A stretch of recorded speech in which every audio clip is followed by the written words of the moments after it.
जय हिंद दोस्तों, मैं हूं नीतीश और आप देख रहे हैं एनके टीच। तो फाइनली दोस्तों, आज की इस वीडियो में हम लोग पढ़ने वाला है जी कि मैथ का देखिएगा most important formula class 10th NK sir. मैं आप लोग को इस वीडियो में आप लोग को मैथ का जितना चैप्टर है, यानी कि आपका चैप्टर जो है जी मैथ में जो चैप्टर है वो है जी टोटल 15 चैप्टर ना 15 चैप्टर का जितना भी फार्मूला है टोटल आपको बताऊंगा।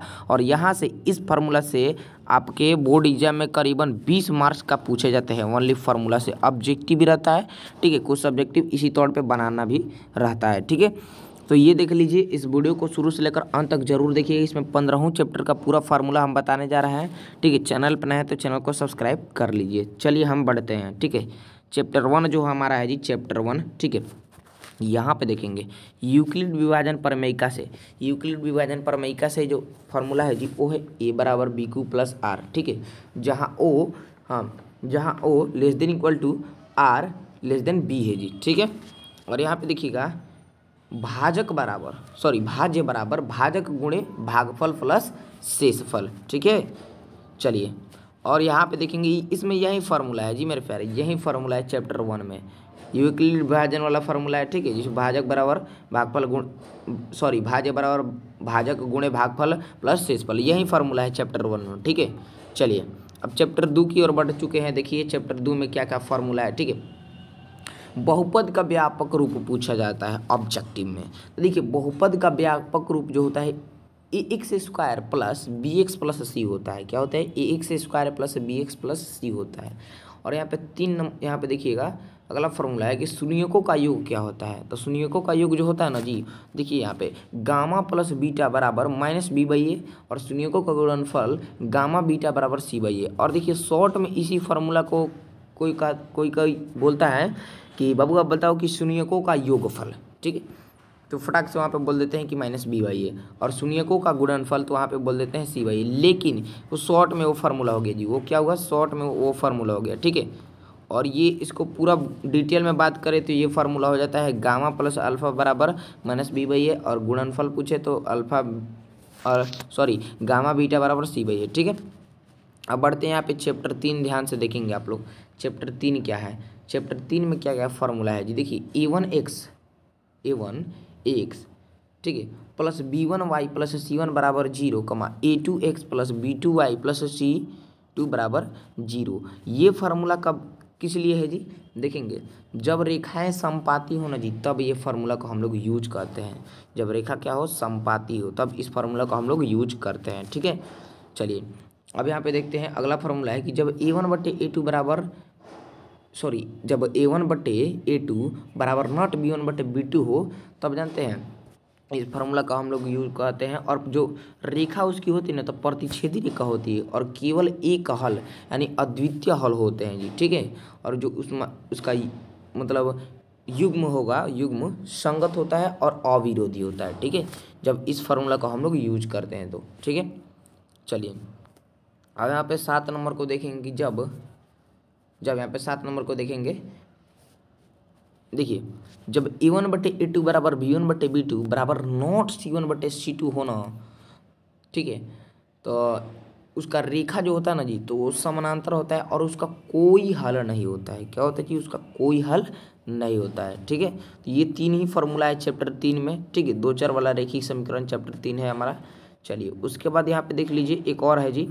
हाँ, यहाँ पे बता दें आपको, जब ये बताएं हम फार्मूला कि a1/a2 बराबर b1/b2 बराबर नॉट c1/c2 हो, तो रेखा समांतर हो गई, कोई हल इसका नहीं होगा, और जो युग्म होगा वो संगत विरोधी होगा जी, ठीक है। और ये फार्मूला जो अभी हम बताएं, यहाँ पे थोड़ा सा ऊपर आते हैं, ये फार्मूला इसको डिटेल में हमने यहाँ पे लिखा है, ध्यान से यहाँ पे पढ़ लीजिएगा आप लोग। देखिए 8 नंबर कि जब a1/a2 बराबर b1/b2 बराबर c1/c2 होना, तब उसका रेखा जो होती है समपाती होती है। जस्ट अभी हमने बताया, इसको ऊपर भी एक बार लिख दिया गया है, ठीक है। और ये अपरिमित रूप से अनेक हल होंगे, इसके अपरिमित रूप से अनेक हल होंगे, और इसका युग्म जो होगा संगत आश्रित होगा जी, ठीक है। चलिए, अब इसमें देखिए चैप्टर 3 में एक और फार्मूला है वज्र गुणनखंड विधि, ठीक है। वज्र गुणनखंड विधि निकालना होता है तो इसी फार्मूला का हम लोग यूज करते हैं ना जी, वज्र गुणनखंड विधि।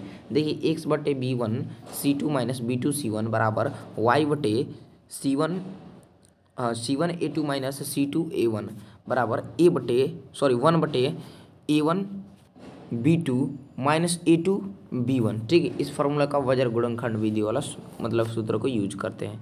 चलिए अब बढ़ते हैं हम चैप्टर 4 की ओर, और चैप्टर 4 में देखेंगे क्या क्या फार्मूला है जी। ध्यान से आप लोग देखेंगे चैप्टर 4 को, ठीक है।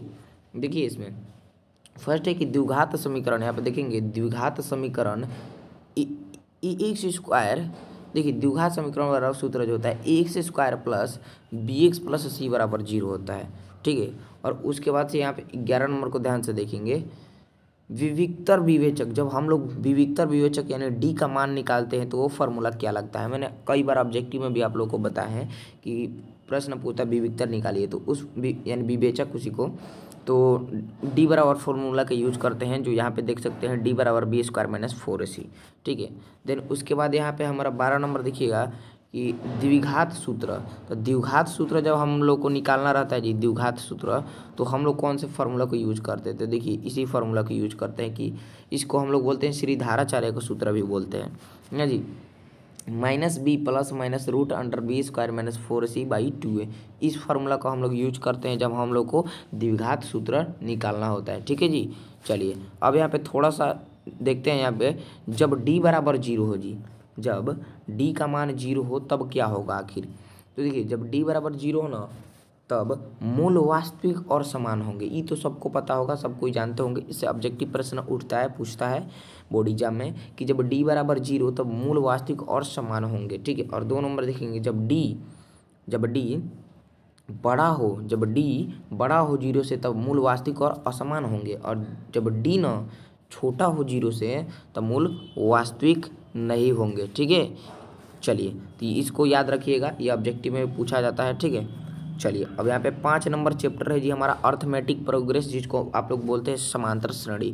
अब इसमें देखते हैं क्या क्या फार्मूला है जी, ठीक है। ध्यान से आप लोग देखेंगे, देखिए ये फार्मूला है कि एनवा पद, ठीक है। ध्यान से देखेंगे कि एनवा पद का सूत्र क्या होता है। कई बार प्रश्न में आ जाता है कि एनवा पद आप लोग निकालिए, ठीक है। तो एनवा पद का आखिर सूत्र जो होता है ना, एन बराबर होता है e plus n minus 1 into d होता है जी, ठीक है। ये सूत्र होता है एनवा पद निकालने का सूत्र। एन बराबर, ध्यान से देखेंगे यहाँ पे एन बराबर a plus n minus 1 into d, ठीक है। देन उसके बाद हमारा आ जाता है जी कि प्रश्न में आता है कि इन पदों का योग निकालें। इन पदों का योग कहता है ना, तो एस एन बराबर फार्मूला हमारा क्या होता है, तो एस एन बराबर होता है कि n/2 into 2a plus n minus 1 into d होता है जी, ठीक है। ये सूत्र का हम लोग वहाँ पे यूज करते हैं जब हम लोग को क्या जी इन पदों का योग निकालना होता है, ठीक है। और यहाँ पे आ जाता है हमारा इसमें एक और सूत्र कि एस एन बराबर जी, एस एन बराबर एक और सूत्र होता है, जैसे इनवा पद निकालने के सूत्र एक ये होता है लॉन्ग सूत्र, ठीक है। और ये होता है एक शॉर्ट सूत्र होता है कि एस एन बराबर n/2 इंटू ए प्लस एल होता है जी, ठीक है। ये सूत्र, ठीक है। तो इस दोनों को यूज करके हम लोग एन पदों का योग निकाल सकते हैं, ठीक है। उसके लिए सूत्र है अब ए बराबर प्रथम पद, ठीक है जी। ए बराबर प्रथम पद, यहाँ से आप लोग ध्यान से समझिएगा आखिर ए बराबर क्या होता है। जब हम लोग जैसे कि ये चैप्टर जो 5 है इसमें आप लोग अर्थमेटिक प्रोग्रेस, जिसको इंग्लिश में आप लोग बोलते हैं समांतर श्रेणी हिंदी में, तो इसमें जो अब हम लोग निकालते हैं जी, जैसे कि रहता है ना कि यहाँ पे मान लीजिए थोड़ा समझा देते हैं, मान लीजिए 1 2 5 7 डॉट डॉट में सार्वंतर ज्ञात करें, ऐसे करता है ना जी। तो आखिर एक को क्या बोलते हैं, 2 को क्या बोलते हैं, वहीं यहाँ पे हम लिखे हैं जी। तो फर्स्ट वाले को यानी ए जिसको हम लोग मानते हैं, जैसे कि ऐसा रहेगा ना, जो भी संख्या दे दे कह दे इसका ये मान निकाले, तो इसको हम लोग A1 बोलते हैं, ठीक है। तो वहीं हमने लिख दिया यहाँ पे कि ए बराबर जानते हैं क्या होता है प्रथम पद, यानी ऐसे दिया रहेगा ना कोई प्रश्न, तो इसको हम लोग ए मानकर प्रथम पद बोलते हैं। तो वहीं हम यहाँ पे लिखेंगे कि ए बराबर प्रथम पद होता है, ठीक है।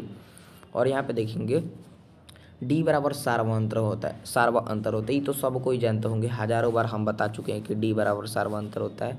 और एल बराबर जानते हैं अंतिम पद होता है, जब कहता है कि अंतिमवा पद निकाले तो एल बराबर फार्मूला लगाते हैं जी, ठीक है। अब यहाँ पे देखेंगे जब कहता है इनवा पद निकाले, तो वहीं हम न बताएं जी इनवा पद निकालने को जब बोलता है तो इसको यूज करेंगे जी। इनवा पद निकाले को कहेगा तो एन बराबर जो फार्मूला इधर बताएं इनवा पद का, देखिए तो यहाँ पे इनवा पद का सूत्र एन बराबर a plus n minus D, ठीक, एन माइनस 1 इंटू डी, इसी को लगाएंगे फार्मूला, ठीक है। तो ये समझ गए आप कि एन बराबर एनवा पद होता है और एस एन बराबर होता है, छोटी छोटी बात हर एक चैप्टर में आपको हम सिखा रहे हैं, ध्यान से इसलिए ज़रूर देखिएगा। SN बराबर होता है कि इन पदों का योग होता है जी। ठीक है, चलिए अब यहाँ पे देखते हैं चैप्टर 6 हमारा क्या है जी। ध्यान से देखेंगे चैप्टर 6 में क्या क्या क्या पढ़ना है, कितना फार्मूला है इसमें। ठीक है, तो देखेंगे कि जब त्रिभुज न ABC में BC समानांतर, जब त्रिभुज ABC में BC समानांतर DE, तब जानते हैं जब, जैसे कि यहाँ पे हमने एक त्रिभुज यहाँ पे देख सकते हैं आप, हम यहाँ पे बना दिए हैं। और जब त्रिभुज ABC में, जैसे कि ये मान लीजिए, एक मिनट आपको बढ़िया से देखिए, ये एक त्रिभुज है ना जी, A और B और C, ये त्रिभुज है। ठीक है, ये तो पहले ये त्रिभुज है ना जी। और ये कह रहा है कि जब त्रिभुज ABC में, ये ABC में BC समानांतर, ये BC समानांतर, ध्यान से आप लोग देखिएगा, BC समानांतर DE, BC के समानांतर D हो, तब हम लोग कौन कौन को फार्मूला को मतलब यूज करते थे। देखेंगे यहाँ पे फर्स्ट वाले को AD बटे DB, यानी कि ये जो AD है, A और ये D, तो AD बराबर AE होता है, AE बटे EC, यानी इधर वाला लेंगे। यहाँ पे देखेंगे कि जब त्रिभुज ABC में BC समानांतर D रहता है ना, तब हम लोग कौन कौन फार्मूला यूज करते हैं, तो AD बटे DB बराबर AE बटे EC हो जाता है जी। ठीक है, यहाँ पे आप देख सकते हैं। और सेकेंड वाला को क्या मानते हैं जी, AD बटे AB, यानी AD बटे AB, इस पहले मानेंगे AD अब बटे पूरा का AB। ठीक है, और उसके बाद से बराबर AE बटे AC पूरा। ठीक है, यहाँ पे देख सकते हैं। और एक फार्मूला होता है AB बटे DB, यानी AB बटे DB, A और B बटे DB। ठीक है, और होता है AC बटे EC, यहाँ पे देख सकते हैं, यही 3 फार्मूला उसमें होता है जी। ठीक है, चलिए अब बढ़ते हैं हम चैप्टर 7 की ओर, जिसको हाँ कोऑर्डिनेट ज्योमेट्री बोलते हैं। ठीक है, चलिए निर्देशांक ज्यामिति ना जी। चलिए अब इसमें कौन कौन फार्मूला आता है, ठीक है, कहाँ कहाँ यूज करते हैं, ध्यान से आप लोग पूरा एकदम बारीकी से समझने की कोशिश करेंगे। ठीक है, चैप्टर 7 देखिए, दूरी सूत्र, सबसे पहले दूरी सूत्र आता है। जब कहता है प्रश्न की दूरी सूत्र निकालिए, ठीक है जी, तो इस फार्मूला का यूज करते हैं कि दूरी सूत्र, हम अब ऑब्जेक्टिव में भी आप लोग को कई ऑब्जेक्टिव बताए हैं, और उसमें प्रश्न देता है, बोलता है दूरी सूत्र निकालिए। दूरी सूत्र यही, कई बच्चे को तो पता ही नहीं होता है दूरी सूत्र क्या होता है। देखिए, दूरी सूत्र बराबर √x2 - x1 के whole square plus y2 - y1 के होल स्क्वायर होता है। ठीक है, और यहाँ पे 18 नंबर देखेंगे, मूल बिंदु बराबर √, जब मूल बिंदु निकालने को कहता है तो इसको बैठाएंगे इस फार्मूला को कि √x² प्लस y²। ठीक है, और कहता है कि मध्य बिंदु, कई प्रश्न में हम आपको बताए हैं, याद पारिए कि मध्य बिंदु पूछता है ना जी, मध्य बिंदु बराबर क्या होता है। तो मध्य बिंदु निकालने को जब कहता है ना, तो x1 प्लस x2 बटे 2 और y1 प्लस y2 बटे 2, तो इस फार्मूला को वहाँ पे हम लोग यूज करेंगे। ठीक है, अब यहाँ पे बढ़ते हैं जी, हम देखेंगे 20 नंबर क्या है जी, ध्यान से देखेंगे, यही तो इम्पोर्टेंट ये फार्मूला है विभाजन सूत्र का। चैप्टर जो 7 है ना, इसी पे मतलब चैप्टर 7 जो है, इस पे बहुत सारा प्रश्न है। चैप्टर 7 में, चैप्टर 7 जो है इसी फार्मूले पे बहुत सारे मतलब प्रश्न को दिया गया है कि विभाजन सूत्र का प्रयोग करके मान निकाले इसका। ठीक है, ऐसे करके प्रश्न काफ़ी है। तो विभाजन सूत्र का जिनको फार्मूला नहीं पता है एकदम याद कर लीजिए। देखिए, विभाजन सूत्र बराबर होता है ना, m1 x2 plus m2 x1 बटे m1 प्लस m2, कमा m1 y2 plus m2 y1 बटे m1 प्लस m2। ठीक है, तो ये होता है विभाजन सूत्र जी हमारा। ठीक है, चलिए यहाँ पे अब इसमें एक और फार्मूला आता है त्रिभुज का क्षेत्रफल। तो त्रिभुज का क्षेत्रफल तो सब कोई जानते होंगे जी कि 1/2 आधार गुणे ऊंचाई, लेकिन आप लोग अब 10th क्लास में, वो तो 9th से ही सब पढ़ के आए कि त्रिभुज का क्षेत्रफल 1/2 आधार गुणे ऊंचाई। लेकिन इसमें जो फार्मूला होता है जी निर्देशांक ज्यामिति, जो चैप्टर 7 का हम फार्मूला यहाँ पे देख रहे हैं, तो त्रिभुज का क्षेत्रफल 1/2 x1 × y2 - y3 plus x2 × y3 - y1, ठीक है, प्लस x3 × y1 - y2। ठीक है, ये फार्मूला होता है त्रिभुज का क्षेत्रफल। ठीक है, और इसमें एक और फार्मूला होता है केंद्रक, जब निकालने को कहता है तो केंद्रक बराबर होता है x1 plus x2 plus x3 बटे 3 और y1 plus y2 plus y3 बटे 3, जब केंद्रक निकालना होता है। ठीक है, चलेंगे अब बढ़ते हैं जी, हमारा आ गया जी जिसको आप लोग बोलते हैं त्रिकोणमिति। ठीक है, त्रिकोणमिति चैप्टर जो 8 है हमारा, इसका फार्मूला कितना है जी, बहुत सारा इसमें फार्मूला है। ठीक है। तो ध्यान से आप लोग देखेंगे, देखिए साइन थीटा बराबर क्या होता है, तो साइन थीटा बराबर P/H, साइन थीटा बराबर लंब बटा कर्ण, ठीक है। साइन थीटा बराबर P/H और यहाँ पे कॉस थीटा बराबर B/H, आप समझ सकते हैं ना, कॉस थीटा B/H शॉर्ट में हम लिख दिए हैं, ठीक है। और यहाँ पे 25 नंबर की टेन थीटा बराबर P/B, ठीक है। देखिए अब यहाँ पे समझेंगे थोड़ा समझिए। अब एक कहेगा कुछ का कि P को क्या बोलते हैं, H को क्या बोलते हैं, ठीक है, और B को क्या बोलते हैं। तो देखिए मेरे प्यारे, यहाँ पे हम लोग H को बोलते हैं जी, H को देखिए यहाँ पे B को बोलते हैं बेस, B को बोलते हैं जी बेस, जिसको हिंदी में बोलते हैं जी आधार, ठीक है जी। और यहाँ पे हाँ B को बेस बोल दिए और P को बोलते हैं जी कर्ण बोलते हैं शायद, पर सॉरी, और एज को देखिए P जो होता है ना जी हमारा कर्ण होता है। यहाँ पे शॉर्ट सब छोड़िए, वो सब छोड़िए, सबसे बढ़िया यहाँ पे समझ लीजिए आप लोग, B बराबर होता है जी बेस होता है, आधार होता है, और P बराबर होता है हमारा कर्ण होता है, ठीक है। और H बराबर जो होता है लंब होता है, नहीं सॉरी, P बराबर लंब और B बराबर आधार और H बराबर कर्ण होता है, ठीक है। इतना समझ लीजिए। तो ये तो आपको पता है कि साइन थीटा और लंब बटा कर्ण, आधार बटा कर्ण, ये सब आप लोग जानते हैं। तो साइन थीटा का ये फार्मूला, कॉस थीटा का ये फार्मूला, ठीक है। और टेन थीटा बराबर P/B और कॉसेक थीटा बराबर H/P, ठीक है। 27 नंबर है कि सेक थीटा बराबर H/B और 28 नंबर की कॉट थीटा बराबर B/P, ठीक है। तो आप लोग इसको समझ गए।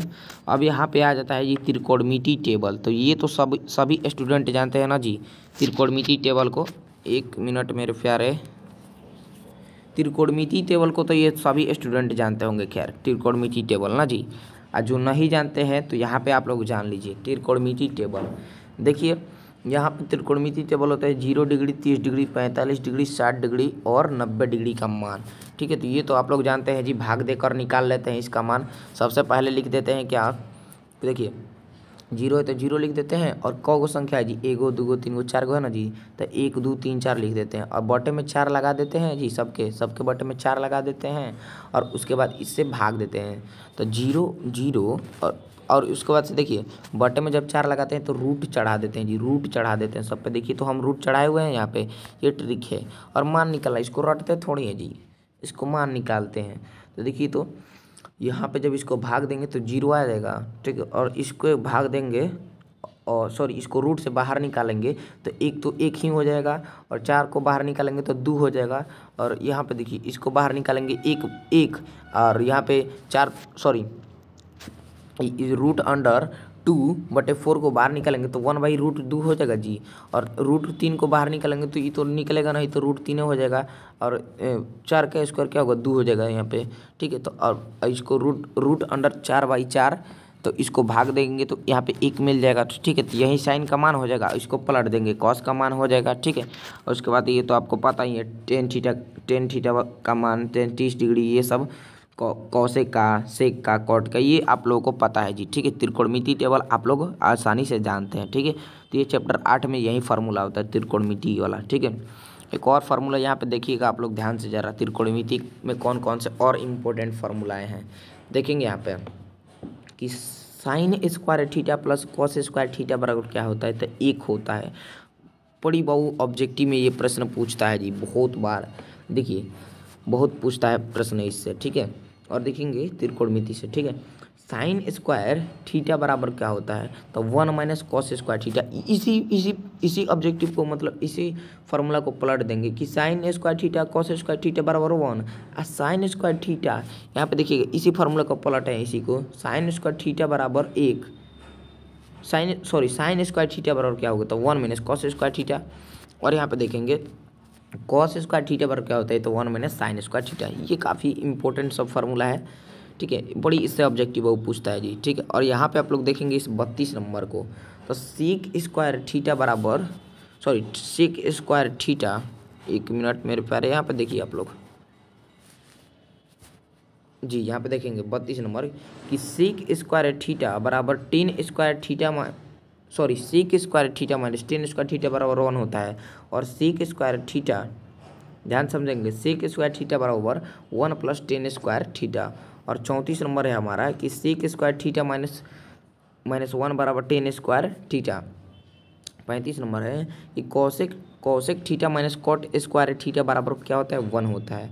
36 नंबर यहाँ पे फॉर्मूला कि कॉसेक स्क्वायर थीटा बराबर 1 plus cot square theta. 37 number है कि कॉसेक स्क्वायर थीटा -1 बराबर कॉट स्क्वायर थीटा। 38 नंबर है जी फॉर्मूला हमारा कि साइन थीटा इंटू यानी गुणे कॉसेक थीटा बराबर क्या होता है 1 होता है। और ये हमारा 39 नंबर फॉर्मूला है जी। यहाँ पे देखेंगे अब 39 पे आ जाते हैं कि साइन थीटा बराबर 1 बटे कॉसेक थीटा।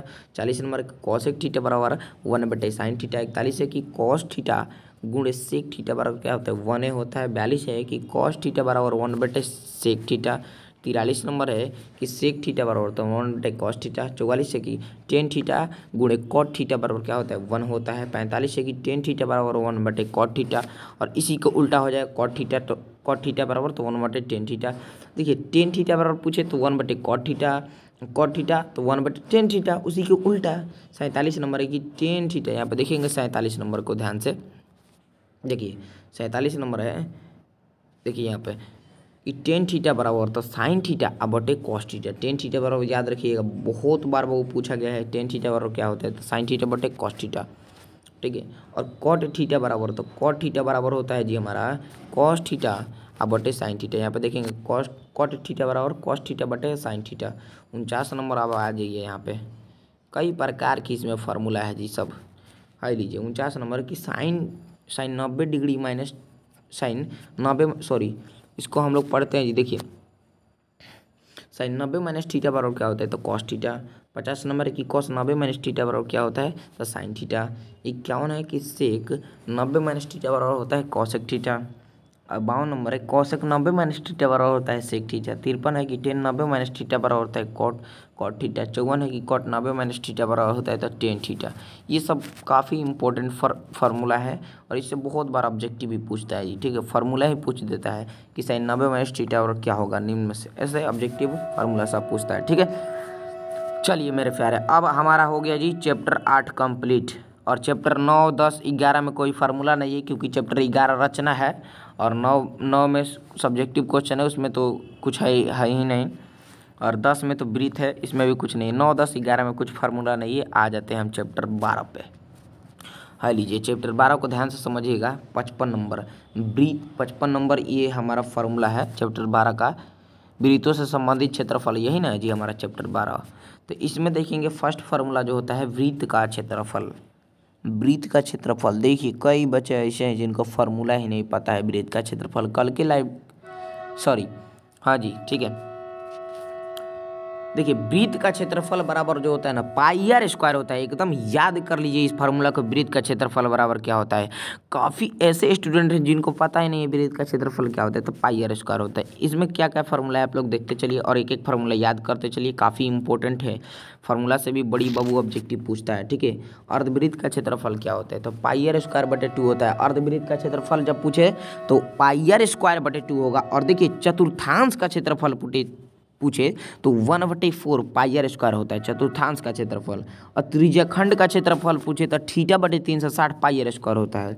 और यहाँ पे देखेंगे लघु वृत्तखंड का क्षेत्रफल पूछे ना मेरे प्यारे तो थीटा बटे 360 pi r square minus 1/2 are square sine theta होता है। और यहाँ पर 60 नंबर फार्मूला है दीर्घ वृत्तखंड का क्षेत्रफल क्या होता है तो 360 माइनस थीटा बटे 360 पाई आर स्क्वायर होता है और minus 1/2 are square sine theta होता है। ठीक है पूरा नोच कर सब फार्मूला बता रहे हैं जी पूरा चैप्टर से। ठीक है चलिए 61 देखेंगे कि वृत्त का परिमाप क्या होता है तो वृत्त का जो परिमाप होता है ना तो 2 पाई आर होता है। वृत्त का परिमाप 2 पाई आर। और अर्धवृत्त का परिमाप क्या होता है तो अर्धवृत्त का परिमाप आर इंटू पाई प्लस 2 होता है। R into pi plus 2। चलिए यहाँ पे देखेंगे 63 नंबर की चाप की लंबाई। बहुत बार ऑब्जेक्टिव में पूछा गया है कि चाप की लंबाई बराबर क्या होता है तो थीटा बटे 360 2 पाई आर। थीटा बटे 360 2 पाई आर। ठीक है चलिए अब आ जाते हैं चैप्टर 12 का फार्मूला खत्म। अब लीजिए चैप्टर 13 का हम लोग चैप्टर 13 में प्रवेश कर चुके हैं।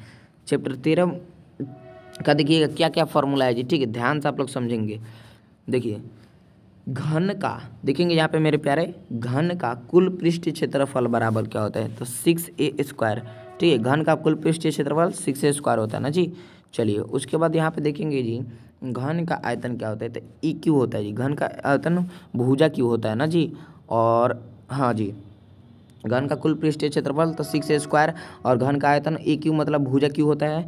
और 66 नंबर है कि घन का विकर्ण क्या होता है, तो घन का विकर्ण √3a होता है। √3 गुणे भुजा, ठीक है, जिसको आप लोग बोलते हैं, तो √3a। 67 नंबर है कि बेलन का कुल पृष्ठीय क्षेत्रफल क्या होता है, तो बेलन का कुल पृष्ठीय क्षेत्रफल 2πr। देखेंगे यहाँ पे बेलन का कुल पृष्ठीय क्षेत्रफल 2πr × r+h होता है, ठीक है।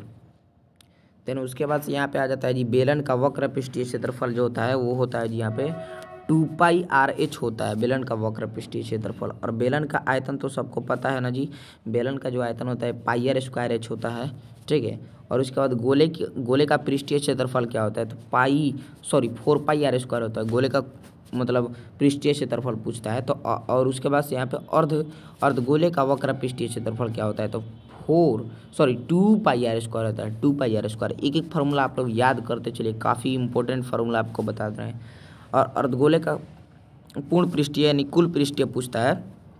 ये हो गया वक्र पृष्ठीय जो हमने बताया कि अर्धगोले का, देखेंगे यहाँ पे, देखिए यहाँ पे हमने जो बताया कि अर्धगोले का वक्र पृष्ठीय क्षेत्रफल क्या होता है, तो 2πr² होता है। और अर्धगोले का पूर्ण पृष्ठीय यानी संपूर्ण पृष्ठीय क्षेत्रफल तो 3πr² होता है, ठीक है। और यहाँ पे देखेंगे गोले का आयतन, तो गोले का आयतन बराबर 4/3πr³ होता है। गोले का आयतन बराबर 4/3πr³, ठीक है। और अर्धगोले का आयतन बराबर 2/3 πr³ होता है, यहाँ पे देख सकते हैं, ठीक है। शंकु का संपूर्ण पृष्ठीय क्षेत्रफल तो πr × l+r, ठीक है। शंकु का पूर्ण पृष्ठीय यानी संपूर्ण पृष्ठीय, ठीक है। और यहाँ पे देख लेते हैं कि शंकु का वक्र पृष्ठीय क्षेत्रफल बराबर क्या होता है, तो πr होता है शंकु का वक्र पृष्ठीय क्षेत्रफल बराबर। उसके बाद शंकु का आयतन बराबर, तो शंकु का आयतन बराबर 1/3 πr² है। शंकु का आयतन बराबर 1/3 πr² है। और एल बराबर क्या होता है मेरे प्यारे, तो √r² + h², ठीक है। √r² + h²। h बराबर क्या होता है, तो √l² - r², ठीक है। उसके बाद यहाँ पे देखेंगे r बराबर क्या होता है, √l² - h²। उसके बाद 78 नंबर फार्मूला आता है छीनक का कुल पृष्ठीय क्षेत्रफल बराबर क्या होता है, तो छीनक का कुल पृष्ठीय जब हम लोग निकालते हैं तो उसका क्षेत्रफल बराबर क्या होता है, फार्मूला जी हम लोग, तो देखिए πl × r1 + r2 + π × r²1 + r²2 होता है, ठीक है। छीनक का कुल पृष्ठीय क्षेत्रफल बराबर, ठीक है। 79 नंबर फार्मूला आ जाता है कि शंकु के छीनक का आयतन, तो शंकु के छीनक का आयतन जो होता है ना जी 1/3 πh × r1² + r2² plus r1 r2 होता है जी। शंकु के छीनक का आयतन पूछता है, तो ठीक है। देन आ जाते हैं 80 नंबर फार्मूला है जी हमारा शंकु के छीनक का वक्र पृष्ठीय क्षेत्रफल। तो शंकु के छीनक का वक्र पृष्ठीय क्षेत्रफल होता है πl × r1 + r2, जहाँ l बराबर जो है ना, जहाँ l बराबर √h² प्लस r1 + r2 के होल स्क्वायर जी, ठीक है। ये फार्मूला होता है शंकु के छीनक का वक्र पृष्ठीय क्षेत्रफल, ठीक है। 13 नंबर चैप्टर जो है हमारा खत्म हो गया। अब हम प्रवेश कर चुके हैं जी चैप्टर 14 में जी हमारा, ठीक है। चलिए इसमें देखेंगे 81 नंबर फार्मूला है कि माध्य बराबर फार्मूला, तो देखेंगे माध्य बराबर फार्मूला कि सिग्मा fi × xi बटे सिग्मा fi, ये होता है माध्य बराबर फार्मूला। माध्यक बराबर क्या होता है, तो l + n/2 - cf बटे f × h, और बहुलक बराबर l + f1 - fo बटे 2f1 - fo -f2 × h होता है। ये फार्मूला होता है बहुलक बराबर। काफ़ी बार बोर्ड एग्जाम में पूछा गया है कि माध्यक बहुलक का फार्मूला लिखिए, ठीक है। तो ये आप लोगों को नहीं पता होगा तो कैसे लिखिएगा, ठीक है। तो इस माध्यक बहुलक को फार्मूला को याद जरूर कर लीजिएगा। एक और बहुलक बराबर फार्मूला होता है जी हमारा बहुलक बराबर कि 3 माध्यक - 2 माध्यक। एक और फार्मूला ये बहुलक बराबर होता है कि 3 माध्यक - 2 माध्यक, ठीक है। तो ये चैप्टर 14 में यही सब फार्मूला है जी कि माध्य का फार्मूला, माध्य बराबर क्या होता है, माध्यक बराबर बहुलक बराबर, ठीक है। यही 3 फार्मूला है जी चैप्टर 14 में, ठीक है। देन उसके बाद से हमारा आ जाता है चैप्टर 15, ठीक है। 85 नंबर फार्मूला है, जिसको आप लोग प्रायिकता कहते हैं ना जी, प्रायिकता बोलते हैं, ठीक है। तो इसमें बस दो ही यही फार्मूला है जी। पी बराबर क्या होता है, तो प्रेक्षणों का योग बटे प्रेक्षणों की संख्या। जब बोलते हैं ना पी निकालना है, तो प्रेक्षणों का योग बटे प्रेक्षणों की संख्या, ठीक है, उससे हम भाग दे देते हैं तो पी निकल जाता है जी, ठीक है। और 86 नंबर फार्मूला है कि पीई प्लस पी डैश बराबर क्या होता है, तो 1 होता है। इसको हम लोग बोलते हैं पी हाँ प्लस पी ना बराबर क्या होता है, तो 1 होता है। तो ये इस वीडियो में पूरा हमने आप लोग को चैप्टर 1 से लेकर चैप्टर 15 तक जितना भी फार्मूला है टोटल हमने बता दिया। तो उम्मीद है आप लोग को पूरा अच्छी तरीके से समझ में आ गया होगा जी, ठीक है। तो इस वीडियो को आप लोग ज़्यादा से ज़्यादा आप लोग शेयर जरूर कीजिएगा मेरे प्यारे, सभी से रिक्वेस्ट है आप लोग शेयर जरूर कीजिएगा, क्योंकि वीडियो बनाने में ना बहुत ही ज़्यादा मेहनत लगता है जी, ठीक है। तो आप लोग जरूर इस वीडियो को शेयर कीजिएगा और एक लाइक जरूर कीजिएगा, ठीक है। अगर आप इस वीडियो से सीखे होंगे कुछ तो एक वीडियो को जरूर लाइक कीजिएगा, ठीक है। और कॉपी कलम उठा के इसको जरूर शुरू से लेकर अंत तक नोट कर लीजिएगा कॉपी पे और याद कर लीजिएगा। और चैनल पर नए हैं तो सब्सक्राइब जरूर कर लेंगे आप लोग, ठीक है। और इस वीडियो को ज़्यादा से ज़्यादा आप लोग शेयर कीजिएगा अपने दोस्तों में, ताकि वो भी इस वीडियो को देखकर फार्मूला वो अपना याद कर सके, ठीक है।